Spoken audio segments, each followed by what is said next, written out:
had been up until this point, was elected and elected good, okay, with 48% of the votes cast.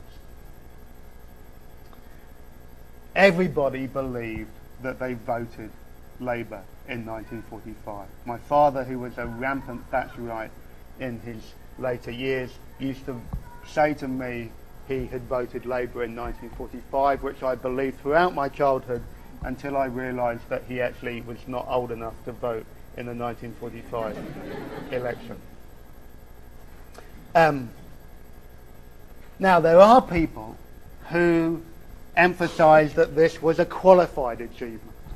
A qualified achievement because only 60% of those eligible to vote actually bothered to register to take part in the election, and there was a low turnout, particularly in the armed services that many people thought was the most radical part of the election. There had been an Army Bureau of Current Affairs where that rather earnest young man in the glasses that you just saw in the last film was taking part in one of the discussion groups of the Army Bureau of Current Affairs. It was a way to try and educate and energise British troops.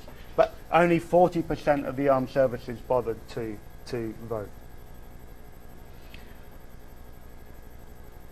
But however qualified it may have been in terms of the numbers of people who voted for the Labour Party, what it decisively did was introduce a radically new system of economic and political management in Britain. One that basically constructed a social democratic system of the welfare state and a mixed economy. Okay, now I'll talk to you much more next week about how not just the Labour Party, but how the people involved in the creation of this new system try and build a new sense of social community, and how they try and project it as universally available to everybody.